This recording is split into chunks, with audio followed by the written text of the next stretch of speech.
안녕하세요. 반응투자 커뮤니티 멘토를 맡고 있는 일발톡톡입니다. 오늘은 일단 시장 흐름이 괜찮았어요. 자, 바이오, IT, 삼성전자, SK하이닉스, 요런 것들 말고, 이런 것들만 빼고 갖고 있는 사람들은, 오늘 괜찮았단 말이에요. 우리는 계속 이거를 저는 이제 영상에서도 그렇고, 끝났다. 지금 포지션이 좋지 않다라는 부분들을 언급을 했기 때문에, 우리는 없죠, 이게. 근데 이제 삼성전자나 SK하이닉스 같은 경우는 지금 중국에서 무언가 보면은 지금 과점 체제란 말이에요. 삼성전자, SK하이닉스, 그리고 마이크론, 미국의 마이크론. 이렇게 3개사가 거의 뭐 한 8, 90%?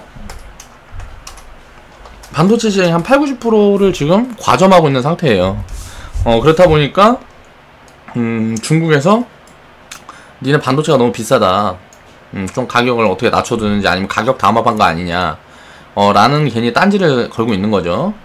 그러면서 이쪽에 좀 이제 부담을 주려는 그런 움직임들이 진행이 되고, 이제 중국이 10년이 걸리더라도 반도체 산업에 이제 투자를 좀 하겠다라는 식의 코멘트가 있었어요.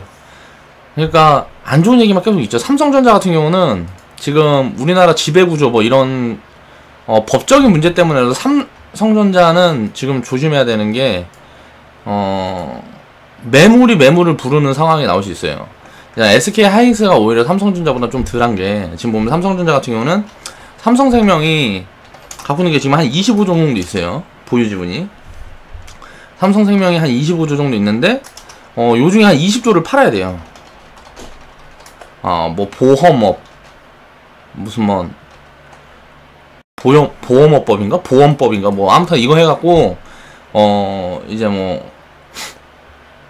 자회사가 아니고 뭐라 그래야 돼? 계열사 지분을 이제 많이 갖고 있으면은, 뭐, 이게 법적으로 뭐, 문제가 있게끔, 그렇게 개정이 이게 진행이 되면, 여기서 한 20조가 더 나와야 된단 말이야, 매물이. 그럼 이게 물량이, 굉장히 크게 나오니까, 이런 부분을 의식해서, 다른 매물들도 나올 수가 있죠. 그래서 삼성생명이 이제 블록딜을 했죠. 뭐 2조 친거 얼마 친가 1조 5천억 친가 블록딜을 한번 했죠. 그러면서 그 이슈가 나오면서 이제 한번 이제 좀 눌리는 흐름이 만들어졌는데, 앞으로도 지속적으로 누가 산다는 사람만 있으면 이걸 계속 팔 거란 말이에요. 블록딜이라는 거는 현재 시세보다 싸게 해갖고 시간에 파는 거예요. 그러니까 미리 계약을 해서. 그러면은 누군가 이거 1조를 산다. 그럼 시세 차익을 놔두고 파는 거기 때문에 1조치를 만약에 누가 산다 그러면은 뭐 6%든 5%든 얼마 싸게 살 거 아니야. 그럼 그 매물이 시장에 나올 수가 있단 말이에요. 삼성생명이 직접 팔지는 않지만. 그러니까 삼성전자 같은 경우는 계속 이제 눌리게 되면 이쪽은 이제 위축이 될 수밖에 없죠. 단기적으로. 오히려 좀 만약에 4만원 밑으로 빠져준다 그러면 단기적으로 굉장히 싼 구간에 진입하기 때문에 반등이 뭐 한 30%에서 50% 정도는 이제 업황이 조금씩 이제 꺾여가는 흐름이 내년이나부터 올해 하반기부터 나온다 그래도 나올 수 있는 포지션이 나오는 거고. 그러니까 지금은 이건 보면 이제 액면 분할 한다 그랬을 때 개미도 우르르 달라들어갖고 이제 다 받아줬단 말이에요. 메이저 매물들을 다 받아줬기 때문에 개미들이 많이 물려있어요. 그러니까 별로 안 좋아요. 지금 삼성전자 같은 경우는. 바이오 같은 경우는 지금 이제 가상화폐나처럼 마찬가지로 들고 버티고 있는 악성 매물들이 많단 말이에요. 계속 뭐 언론이나 요즘 뭐 보면 이제 뭐 북한 테마 끝나면은 이제 바이오로 다시 수급이 돌아가니 어쩌니 하면서 막 떠들어대고 있잖아요. 그러니까 이런 부분들이 저는 그렇게 보지 않거든요. 북한 테마 끝나면 중국 소비주로 가요. 바이오로는 안 갈 거란 말이에요. 그러면은 바이오는 이제 사람들이 이제 절망하고 이제 뭐 다 끝났다 생각하고, 여기에서 지금 한 마이너스 한 30%에서 50% 정도 더 빠지면 그렇게 되겠죠. 50% 정도. 사람들이 이제 다 비관론에 휩싸이게 되면 요중에 이제 실적이 좋은 것들, 그러니까 기업 가치가 괜찮은 것들, 이제 뭐 제약바이오 그런 것들이 이제 담아볼 포지션이 올 수 있을 것 같아요. 이제 뭐 올해 말이든 내년이든. 그러니까 그런 부분들이 오기 전까지는 바이오하고 IT는 그냥 외면하는 거예요, 철저하게. 그렇게 하면은 지금 흐름은 좀 괜찮을 것 같고, 장중에는 내가 이거 볼 시간이 없었는데 이제 한번 볼게요. 이제 기술적으로 차트를 보자고요. 우리가 봐야 될 거는 이제 미중 무역 분쟁은 이제 어느 정도 마무리되는 시점이 왔고, 또 이탈리아, 이게 해묵은 악재예요. 이거는 유럽 사람들도 영국 브렉시트며 그리스 과거에 뭐 2008년도에 유럽이 뭐 붕괴될 때 다 경험을 했던 거기 때문에 유로존 탈퇴는 없을 거다라고, 뭐 무슨 정당이라 그러더라?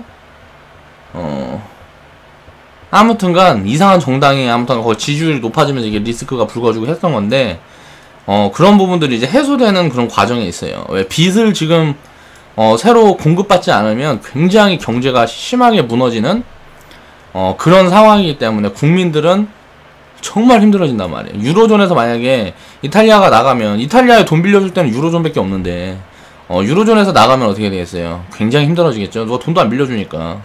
그럼 자기들이 가진 거 갖고 어떻게 해야 되는데 그게 지금 안 된단 말이에요. 그런 상황이. 이탈리아, 스페인, 뭐 유럽에 있는 이런 국가들은.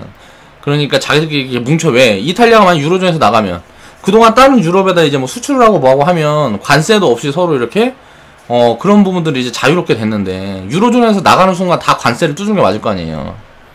그리고 이탈리아 물건을 누가 받아주면 딴 데서 갖고 오는 것도 이제 자기들 이제 세금 뭐 매기고 뭐하고 한다 그래도 그렇게 소비를 많이 하는 그런 국가가 아니기 때문에, 이탈리아 같은 데는 이런 게 굉장히 좀 문제가 있는 거죠. 그래서 나갈 수가 없단 말이에요. 나간다 그러면 뭐 완전히 거의 망가지겠죠. 그래서 별로 리스크로 볼 게 없다고 저는 이제 보는 쪽이고,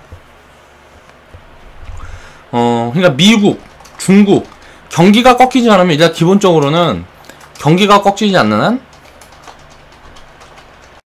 대세장은 유지된다. 이게 제 생각입니다. 그래서 기본적으로 보면은 지금은 이제 숨고르기를 하고 지수가 점프할 수 있는 그런 포지션을 기다리고 있는 거라고 보여지고, 지금 보면 코스피 같은 경우는 여기 이제 밴드가 이제 걸리는 구간까지 왔죠. 여기에서는 이제 변곡이에요, 변곡. 단기적으로는 위로 갈 수도 있고 밑으로 갈 수도 있고, 만약에 밑으로 나온다 그러면 투매가 한번 나올 거란 말이에요. 밑으로 만약에 나간다 그러면 여기서 투매가 한번 나올 거야. 그럼 또 담으면 되겠죠. 이런 뭐 유럽 확진이 뭐니 이런 거 해가지고 이게 뭐 만약에 투매가 나온다 그러면 적극적으로 담아가면 되는 포지션입니다. 밑으로 어디까지 빠질지 모르겠지만, 그리고 반등 구간에 반등이 약하면 청산을 하고 좀 비중을 줄이고 다시 또 투매 나오면은 비중을 늘리고, 여기에서 투매 나왔을 때 어때요? 자, 비중 늘렸으면은 올라갔고, 여기서 투매 딱 나왔죠. 자, 여기에서는 이제 이게 올라갈지 내려갈지는 봐야 되겠지만, 변곡 구간이 또 어느 정도 올라가면은 상단은 쭉 뻗어나가기는 어려워요. 왜? 삼성전자가 무거우니까 지금. 그리고 현대건설이라든가 무슨 뭐 지금 그 뭐야 북한 테마주들도 이제 속도를 좀 더디게 가는 그런 흐름으로 만들어질 거기 때문에 양봉을 이렇게 뻗어 올리긴 힘들다. 그러면은 중국어는 투매가 나오든지, 아니면 여기서 한번 뻗었다가 완만하게 뭐 이런 식으로 움직이다가 이제 위아래로 이렇게 변동폭을 키우든지 해가지고 이제 뭐 이런저런 악재 부분이 해소되면 이렇게 지수가, 주도주가 확실하게 만들어지는 순간에 지수가 이렇게 뻗어가는 흐름이 나올 거다. 지수가 오히려 뻗어나가는 흐름보다는 요런 데가 오히려 수익 내기는 더 좋아요. 이런 장흐름이 많이 빠지면 계속 살짜리 주고, 많이 빠지면 계속 살짜리 주고, 올라가면 비중 줄였다가 내려오면 또, 그러니까 상하단이 다 막혀있는 상태이기 때문에 그래요. 하단으로도 많이 무너지기가 어려워요. 그러니까 그런 상태다라고 보면 돼요. 코스닥 같은 경우는 지금 보면은 이제 이 흐름 보면은 투매가 한번 딱 나오면 또 이 하단에 걸치겠죠. 여기를 한번 깰 수도 있겠죠. 이런 자리를 깨는 흐름이 나오면 이제 여기서 투매가 나온단 말이에요. 왜? 지지선을 이탈하는 구간에서 프로그램 매도가 거의 나와요. 요즘 시장에서는 지지선 이탈하면 손절매라 그러죠. 프로그램 매도가 나와요. 프로그램 매도가 나오면 담으면 돼요. 항상 과하게 빠지면 무너지니까. 요런 자리에서도 보면 이렇게 지지선 딱 만들어 놓고 여기 깨는 구간에 투매가 딱 나오잖아요. 이 투매가 뭐다고요? 이건 프로그램 매도. 그러면 이제 양봉 뽑아갖고 올리는 거예요. 자, 여기서도 마찬가지죠. 이렇게 딱 해놓고 그거 놓고 보면, 자, 지지선 깨지니까 투매가 나오고 또 양봉 뽑아서 바로 올리죠. 이런 흐름이 계속 지금 반복되고 있단 말이에요. 그러니까 시장에는 지금 유동성이 공급이 되고 있는 구간이고, 그렇게 뭐 겁먹고 그렇게 볼 필요가 없다, 시장 흐름은. 자, 그럼 중형주, 소형주, 대형주를 보자. 그럼 대형주가 흐름이 약하죠. 대형주가 안 좋아요. 자, 근데 이제 반등이 들어오고 있는데 이거는 이제 뭐 이렇게 될 가능성이 더 높다고 봐. 이거 아래로 갈 확률이 높다고 보이는데, 이제 중형주나 소형주는 지금 보면 양봉 하나 크게 뽑아 올리고 이 밴드에 있잖아요. 여기서 양봉이 하나 더 크게 이렇게 쫙 나오면서 또 올라갈 가능성이 높단 말이에요. 그러니까 중소형주가 상승을 크게 하고 대형주가 이렇게 밀리는 흐름이 나오면 같이 대형주, 중형주, 소형주가 밀리는 게 아니고 중형주, 소형주가 강하고 대형주가 밀리는 흐름이 나오면 지수는 가지 못하는데 수익 내기는 오히려 더 좋다는 거예요. 보통 개인 투자자들이 들고 있는 종목들은 다 중형주, 소형주고 그렇다 보다니까. 근데 이제 이게 변동폭이 되게 크기 때문에 그런 부분에 대한 걸 이제 체크를 해야 되고, 시장은 그래서 지금은 무너질 흐름이 아니다 라고 보고 있는 겁니다, 저는.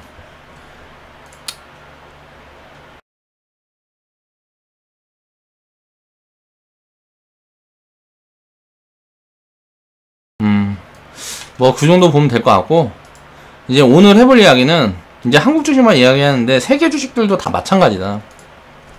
그래서 해외 주식을 우리가 펀드를 한다 그럴 때, 그러니까 보통 해외 주식도 해지용이라 그래갖고 자산 분배를 위해서 자산 분배를 위해서 원래 운영을 하는 거예요, 해외 주식들도. 자, 보겠습니다. 왜 한국 주식만 너무 갖고 있으면, 한국이 만약에 경기가 안 좋아지고 하면 이제 다른 쪽에서는 오히려 경기가 좋아지는 뭐 이런저런 흐름들이 나오면 내 계좌 수익률을 커버를 해줄 수 있는 부분들이 있으니까. 그렇죠. 자, 보겠습니다. 러시아 같은 경우가 지금 한국보다 더 싸죠. 절대저평가 원자재 수출국이다. 그러면은 결국은 러시아도 이제 미국, 그러니까 해외 증시를 볼 때 어떻게 봐야 되냐 하는 부분들을 말씀을 드린 거예요. 중국, 경기. 미국하고 중국 이 G2가 전 세계 경기를 끌고 간단 말이에요. 그러니까 이 경기가 안 좋다 그러면 러시아도 좋을 수가 없어요. 러시아 같은 경우는 이제 원자재를 수출하는 나라예요. 러시아하고 브라질 같은 경우는. 러시아하고 브라질은 그래서 이제 원자재를 수출하는 나라이기 때문에 전 세계 경기가 좋아야 원자재 수요가 늘어나겠죠. 당연히 그래야 이제 흐름이 좋을 수 있는 그런 나라고, 지금 보면 리스크가 있었죠. 러시아 같은 경우는 그 무엇이냐, 시리아 문제로 뭐 미국이랑 어떻게 치고받고 쌈박질 하다가 이제 한번 두들겨 맞고 했는데, 월봉으로 보면 이게 뭐 두들겨 맞은 것도 아니란 말이에요, 사실. 긴 호흡으로 보면. 자, 한번 폭등했다가 박살나고, 자, 반등 들어오고 고점을 높이죠. 우리나라 같은 경우는 어때요? 2008년도에 폭삭했다가 반등이 2008년도에 폭삭한 거 이상으로 올라간다고 그 자리를 횡보하고 상승을 했죠. 그러니까 우리나라 같은 경우는 흐름이 어떤 흐름이었냐면, 여기에서 요만큼 올라간 게 아니라 여기까지 올랐단 말이에요. 그렇죠? 여기서 이렇게 하다가 지금 이렇게 가고 있는 상황이다. 이게 한국이에요, 한국. 그렇죠? 한국 증시. 근데 러시아는 어때요? 이게 반등하는 힘이 약해지니까 다시 꼬꾸라진 거야, 이렇게. 그리고 요 지지선에서 딱 이제 지지를 받죠? 그리고 머리 들고.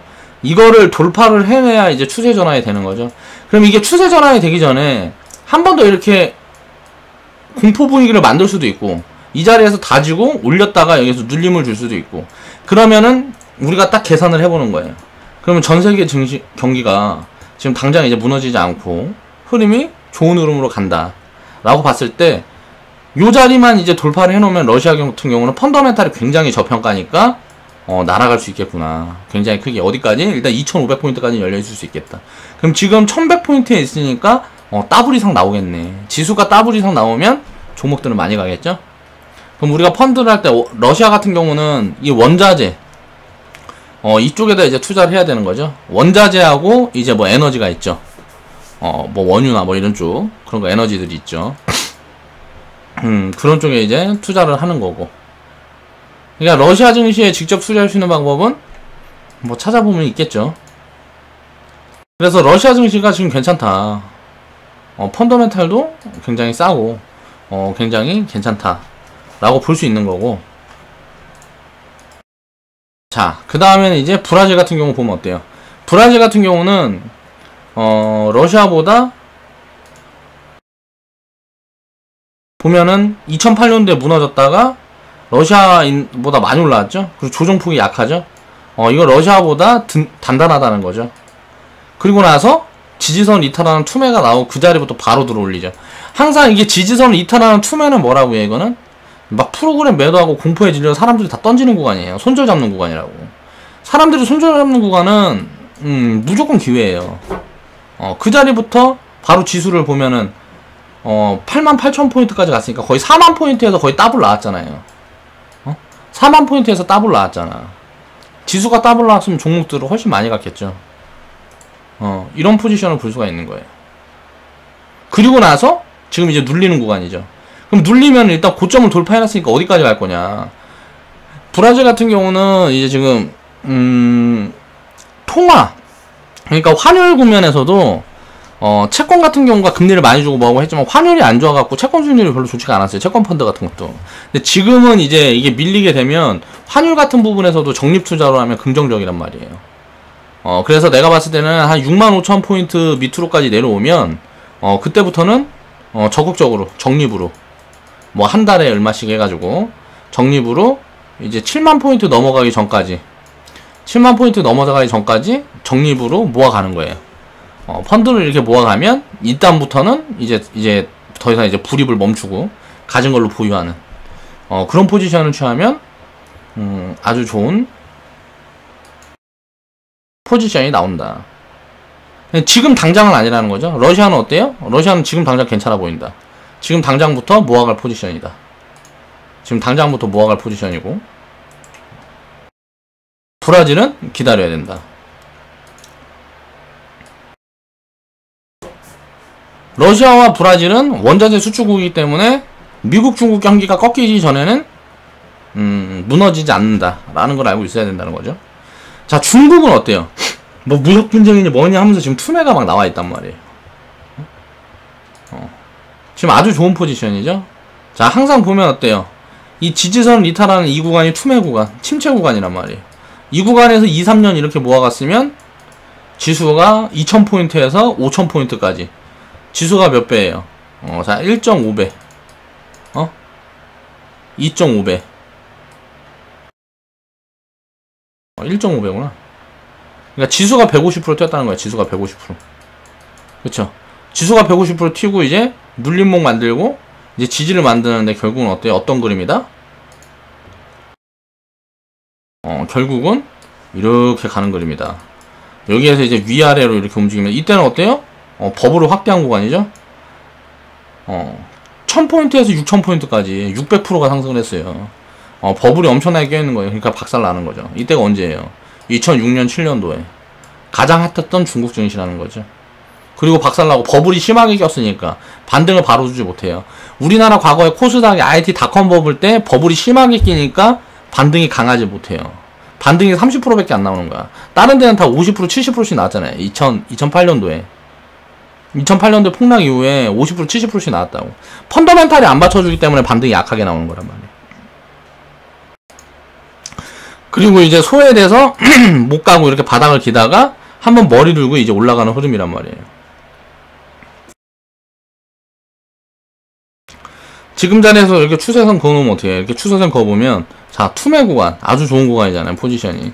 지금 당장, 이거는 이제, 모아가면 좋은 구간이다. 중국 주식은, 저도 이제 좀 공부를 해서, 지금 보면은, 태양광, 그리고 내수. 중국이 어떤 나라예요? 내수가 전 세계에서 가장 큰 나라죠? 내수가 뭐 있어요? 뭐 음식료, 의류, 뭐 화장품 뭐 이런 저런 것들. 그러니까 이거 내수에서 뭐 쓰는 것들.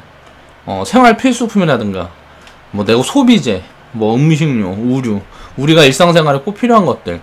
그런 쪽 모아가면 돼요, 지금. 그런 쪽들이 굉장히 좋은 포지션이다. 자, 간단하죠. 그러니까 전 세계 증시를 봐도 이게 간단하단 말이에요. 이런 부분들을 항상 이렇게 대입을 해서 보면서 경제가 움직이는 부분을 알아야 돼요. 사람들이 이렇게 힘들다 그럴 때, 죽는다 그럴 때 그런 자리에 담아가면 아주 좋은 포지션이다. 브라질 같은 경우도 보면 다 죽는다 그럴 때, 다 죽는다 그럴 때 투매가 나왔을 때 적극적으로 담아가면 바로 튀어버리잖아요. 이 위에서. 이게 우리나라는 이렇게 움직였단 말이에요. 횡보를 하면서. 그쵸? 근데 브라질은 어때요? 브라질은 밑으로 갔잖아요. 지수가 이렇게 밑으로 갔잖아. 경기가 안 좋은 거지. 그리고 죽었다 큰일났다 2016년도에 막 난리도 아니었어요. 그쵸? 가장 안 좋은 시기부터 이제 딱 반등을 강하게 들어오죠. 지금 2년 동안 거의 뭐 브라질 같은 경우는 100% 이상 올라갔으니까 지수가 굉장히 많이 올랐잖아요. 우리나라는 어때요? 브라질이고 베트남이고 막 이거 다 날라갈 때, 세계 증시 날라갈 때 못 움직였잖아요. 그래서 우리나라 증시는 지금 거의 탑인 거예요. 내가 이제 이런 이야기를 왜 하냐면 왜 글로벌 증시에 대한 뭐 유럽 같은 부분은 지금 불확실성이 있어요. 경제가 살아나기가 어려워요. 구조가. 그래서 지금이 좋은 구간일 것 같기도 한데 유럽인들이 아시아인들이나 동남아인들보다 인건비도 비싸고 게으르고 뭐하고 하기 때문에 이런 부분들이 자리 잡으려고 그러면 시간이 굉장히 오래 걸린다. 유럽 같은 경우는 이제 제조업이나 제조업이랑 이제 뭐 여행 뭐 이런 걸로 이제 관광 이런 걸로 다 먹고 살던 나라란 말이에요. 근데 이게 다 어디 막 관광은 이제 동남아 같은 데 싸니까 다 이쪽에 이제 막 뺏기고 있고, 제조업은 이제 일본에 뺏겼다가 이제 이게 한국으로 왔다 다시 중국으로 왔다. 그러니까 아시아로 뺏긴 거죠, 다 유럽이. 제조업이 유럽이 아시아로 다 뺏겼어요. 아시아도 이제 동남아 쪽에다 내주고 있죠. 이거는 이제 당연한 흐름이란 말이에요. 관광 같은 부분도 싸고 자원이 많은 쪽으로 이동을 하는 거예요, 사람들이 자꾸. 유럽 하면은 그 뭐 신사의 나라 영국, 뭐 프랑스, 뭐 예술의 나라 프랑스 뭐 해갖고 막 그런 데로 많이 갔잖아요, 유럽으로. 근데 이런 부분들이 지금 바뀌고 있단 말이에요. 그러니까 세계는 항상 이렇게 물이 고여있진 않아요. 그래서 이런 부분들이 계속 흘러다니는데 이게 이제 아시아로 왔잖아요, 제조업이. 우리나라가 지금 뭐 고용이 제대로 안 되고 뭐하고 한 거 당연한 거예요. 미국처럼 해야 돼. 유럽처럼 대응을 하면 우리나라도 따라가는 거예요. 미국은 어때요? 고용이 자유롭잖아요. 마음대로 자를 수가 있다고, 사람을. 회사가 어려지면 사람을 자를 수 있어요. 직원을 자를 수가 있어. 그렇다 보니까 어때요? 대응을 하다 보니까 빈부격차는 있지만 기업들이 계속 치고 나가는 거예요. 근데 유럽은 어때요? 기업들이 그렇게 치고 나갈 수 있는 방법이 없어요. 왜? 고용을 한번 하면 복지가 잘 되어 있기 때문에 이게 성장을 할 수가 없어, 유럽이란 나라는. 우리나라도 그런 복지 같은 부분을 유럽에 대한 거를 벤치마크만 하고 있지만 이 안 좋은 부분들을 봐야 된단 말이야. 그걸 보진 않죠. 그러니까 성장이 되질 않아요, 유럽이란 나라는. 그렇기 때문에 투자를 하면 안 돼요, 유럽이란 나라는. 유럽 국가들은. 독일 같은 경우는 어때요? 부채가 없어, 독일 같은 경우는. 유럽에 있는 다른 나라들은 다 부채가 굉장히 많은데 독일은 부채가 없어.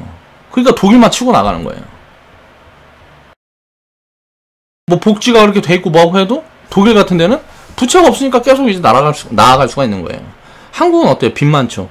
자, 지금 뭐 고용 안정화니 뭐 이런 거 사람들, 서민들 현혹시키는 말만 해요. 그게 다 서민들 죽이는 거란 말이에요. 이제 부메랑 되어서 다 돌아와요. 기업들이 무슨 바보도 아니고 최저임금이니 뭐니 그런 거는 계속 올리고 기업들 쳐 죽이고 맨날 뭐 그런 거 뭐 이제 뭐 다른 나라는 다 법인세 인하해주고 뭐하고 하는데 우리나라는 법인세 올리고. 뭐 우리나라에다 설비 투자하고 할 기업들이 어딨어요, 바보가 아닌 이상. 우리나라에서 그렇게 하면 망할 가능성이 굉장히 높은 건데 우리나라에다 투자를 하고 망해야 되는 거예요, 우리나라 기업들은. 그렇기 때문에 절대 우리나라에 투자를 할 수가 없다고. 베트남이나 뭐 해외에다 투자를 해야지. 한국에다 투자하면 무조건 망하는 거예요, 기업이. 한국에서 설비를 늘리고 뭐하고 하는 뉴스가 있는 기업들은 절대 사면 안 돼요, 주식도. 이게 굉장히 마음 아픈 일이지만 어쩔 수가 없어요. 그러니까 우리나라는 정치나 정책적인 부분들이 유럽을 따라가고 있다. 근데 우리나라는 수출로 먹고 사는 나라이기 때문에 내수가 받쳐주지 않아도 성장이 가능한 나라예요. 그래서 한국은 어떻게 될 거냐면 제가 봤을 때는 고용 없는 성장. 그러니까 기업들은 계속 클 거예요. 해외에서 계속 돈을 벌겠죠, 많이. 근데 국민들은 계속 힘들어지는 빈부격차 확대. 이런 식으로 진행될 가능성이 굉장히 높습니다, 한국은. 그러니까 이런 부분들을 왜 그런가 결론을 따지고 보면 이론적으로만 너무 다가서서 그래요. 그러니까 자본주의라는 거는 자본을 강제할 수가 없는 거잖아요. 중국 같은 데처럼 자본을 강제할 수 있다 그러면 가능한데 자본을 강제할 수가 없어요, 한국은. 왜 표방하고 있는 이제 자본주의 흐름은 미국이에요. 미국 스타일의 이제 자본주의를 우리나라는 표방을 하고 있단 말이에요. 근데 정책이나 이런 거 보면 어때요? 자, 공산주의 쪽으로 가까워져 있어요. 뭐 좌파 우파 나뉘어서 서로 해갖고 치고받고 니들이 낫니 내들이 낫니 내 말이 맞다 네 말이 맞다 양쪽 말도 다 맞기도 하고 막 다 틀리기도 하단 말이야. 그러니까 그게 단합이 안 되는 거지. 그러니까 한국 국민들은 계속 힘들 수밖에 없다는 거예요. 자본주의의 노예가 될 수밖에 없어요. 그래서 한국은 무조건 금융을 한국 사람들은 금융이라는 걸 이해하고 있지 못하면 절대 부자가 될 확률이 굉장히 낮아진다.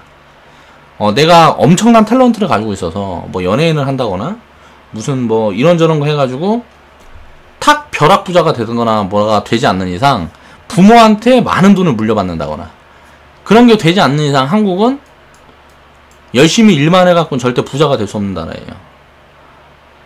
이런 부분들을 이제 젊은 층이라든가 뭐 다 알고 있다 보니까 헬조선 무슨 오늘만 살자 옐로 옐로 맞아? 옐로 시대 뭐 해갖고 오늘만 살자 내일이 어딨냐 오늘이 중요하다 하면서 옐로가 아니고 욜로 이런 부분들을 이제 마케팅 수단으로 이제 기업들이 이용을 하면서 이제 뭐 내수 착취를 하고 있는 거죠. 어떻게 보면 주는 돈은 없고 뺏어가는 돈만 많은 거야. 한국 같은 경우는 우리나라 이제 음식료나 뭐 이제 내수 섹터는 우리나라에만 이제 국한되어 있는 내수 섹터는 굉장히 경쟁이 심하기 때문에 살아남기가 힘들어요. 그래서 자영업으로 한국 사람들은 한국은 절대 자영업으로 먹고 살 수 있는 나라가 아니에요. 그걸 일단 그 근본적인 부분들을 알아야 돼요. 내수 소비가 계속 죽어갈 수밖에 없는 나라이기 때문에 이제 투자를 하면 자영업을 하는 게 아니고 그 자영업을 할 자본으로 이제 해외에다 투자를 해야 된다는 거지.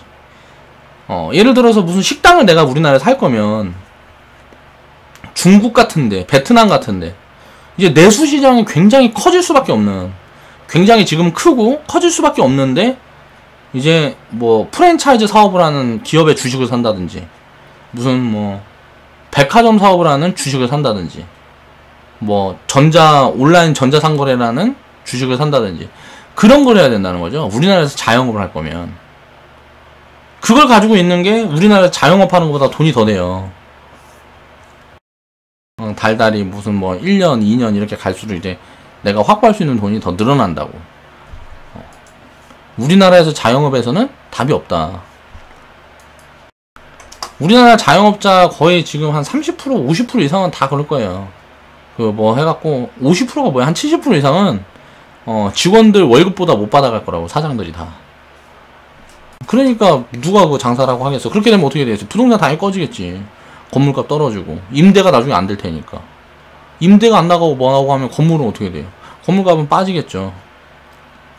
세가 안 나가니까. 그리고 부동산과 집 같은 경우는 1980년대부터 이제 버블이 지금까지 온 거예요. 부동산 같은 경우는. 이 부동산 거푸는 뭐 꺼지는데 이제 건축비나 요즘 3D 프린팅 이거 유튜브에 한번 쳐보세요. 유튜브에 이게 이미 기술이 다 돼 있어요. 법적으로 지금 전 세계에서 지금 이제 이게 만약에 돼가지고 건축비가 뭐 30% 70% 싸지게 되면 시장이 붕괴돼 버린단 말이에요. 그래갖고 전 세계적으로 이거를 지금 허가를 안 내주는 거예요. 이미 이건 다 끝났단 말이에요. 지금 기술력은 이미 끝났어요. 하루에 40일 만에 50층짜리 건물을 짓고 기계가 가기 때문에 인간들이 해가지고 하는 것보다 훨씬 안전해요. 건축물이 훨씬 안전해. 그러니까 안전성에서도 높고 건축비 같은 게 훨씬 싸단 말이에요. 30% 뭐 이렇게밖에 안 들어가 돈이. 그것보다 더 이제 기술력이 좋아질수록 더 싸지겠지. 이 문물을 먼저 받아들인 데는 어떻게 되겠어요? 엄청나게 성장하겠죠. 근데 이거를 이제 계속 배척하고 하는 데들은 어떻게 됐어요? 나중에 더 힘들어지겠지. 계속 힘들어질 수밖에 없단 말이야. 이거를 유튜브에 한번 쳐봐요. 이미 그림이 다 나와있어. 내가 부동산 뭐 대연이 어쩌니 하면서 영상 올려가지고 무슨 뭐 부동산 개박살 날 거다 막 이런 얘기 했던 것들이 그냥 한 게 아니란 말이에요. 재작년부터 요런 것들이 보면 기술력이 장난이 아니에요. 뭐 한 3년, 한 5년 전부터 요런 것들 기술력 올라오는 것들이 장난이 아니란 말이에요. 우리가 아파트를 사는데 막 5억, 6억씩 살아. 근데 건축비가 예를 들어갖고 지금은 5억, 6억 사는데 건축비가 뭐 2억 들어간다 치자고요. 3억 들어간다 쳐. 여기저기 돈 빌려서 뭐 이자 주고 나 좀 남기고 뭐 하고 하려 그러면 뭐 한 2억, 3억 들여갖고 한 6억에 팔아야 되겠지. 근데 갑자기 건축비가 5천만 원, 1억 들어간다고 생각해보세요. 그럼 어떻게 해야 되겠어? 빈 땅 생기면 건물 줘갖고 싸게 분양해버리면 기존의 비싼 집들은 다 박살날 거 아니야. 이런 과도기들이 있을 거란 말이에요, 부동산은.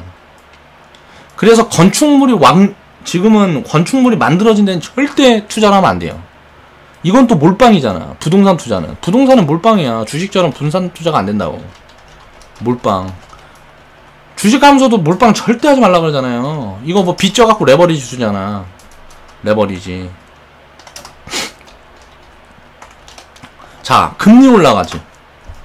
이런저런 정책들로 죽이려고 그러지. 이게 지금 불안한 거예요. 그러니까 죽일 수밖에 없는 거야. 죽여야 되는 거야. 지금 죽여야 돼요, 이게.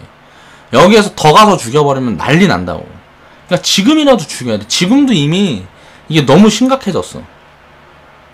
그러니까 이게 뭐 빚져갖고 계속 레버리지 투자하지. 이제 요런 것들이 안 되면 어떻게 돼요? 강남에서 지금 어떻게 돼? 왜 사람들이 강남에 많이 몰려있고, 살기 좋으니까, 강남이 이제 지방보다 살기 좋으니까 강남에 몰려있는 거잖아. 이제 강남보다 지방에 살기 좋은 시대가 나와요. 사람들이 다 글로 옮겨가는 그런 시대가 나올 거라고. 뭐 이제 농사 뭐 알아서 다 기계가 다 해주고, 농사 짓고 뭐하고 하면 기계가 다 해주고. 유럽 같은 데 봐봐. 유럽이랑 따라간다 그랬잖아요. 유럽에 농업을 하는 사람들은 어마어마한 부자들입니다. 자기들이 아무걸 안 해요. 사람 3명이서, 뭐, 사람 한두 명이서 몇십만 평을 해요, 농사를. 몇십만 평을 농사를 짓는다고, 유럽 같은 데는. 이게 기계화가 되고 뭐가 되면은 이제 점점 그렇게 될 수밖에 없단 말이야, 앞으로. 그럼 많은 땅을 가지고 무언가를 할 수 있으면 조금씩 남아도 규모가 커지니까 당연히 이제 그게 합쳐지면 많아지는 거고. 이제 제조업이라든가 우리가 노동력으로 써서 할 수 있는 일들은 점점 줄어들고 계속 그렇게 될 수밖에 없어요, 앞으로. 그 부분에 대한 대비를 하려면 금융을 이해해야 된다. 나중에는 자식의 자식 세대, 지금부터 50년, 100년 후에는 아마 모든 것들을 다 공짜로 받아볼 수 있을 거예요. 음식이라든지, 뭐, 옷, 요런저런 것들. 근데 이제 뭐, 옷 같은 부분에서도 이제 뭐 브랜드 차이는 있겠지만, 기본적인 것들은 뭐 집이라든지, 모든 걸 다 공짜로 보급을 해주는 그런 시대가 올 것 같아요. 4차 산업이 이제 제대로 이제 구축이 되고 뭐하고 하게 되면, 비용이 들어가지 않으니까. 인구는 줄어들고, 이제 비용이 들어가지 않으면, 다 이제 무상공급 체제로 바뀌겠죠. 근데 우리는 어때? 그 과도기 안에 있어요. 그러니까 지금은 일을 해야 먹고 살 수 있는데, 일자리는 계속 줄어들고, 그 과도기가 지나가야 그런 시대가 오는데, 그 과도기에서 살고 있는 우리들은 이걸 준비를 하지 않으면, 이제 사는 것 자체가 힘들어지는 거죠. 그렇기 때문에 이 금융이라는 걸 이해를 하기 위해서, 노력을 해야 됩니다. 자, 우리는 이제 풀베팅을 했죠. 여기에서 이제 비중을 늘렸다 줄였다 하면서 포지션들을 취하고 아마 올해 내년에는 좋은 흐름이지 않을까 싶은데, 무언가 특이사항이 발생하지 않는 이상 좋은 결과를 만들어낼 수 있을 거라고 생각을 합니다. 오늘 영상은 이제 이만 마치고요. 오늘 영상은 이만 마칠게요. 하단에 보시면 추천받고 있고요.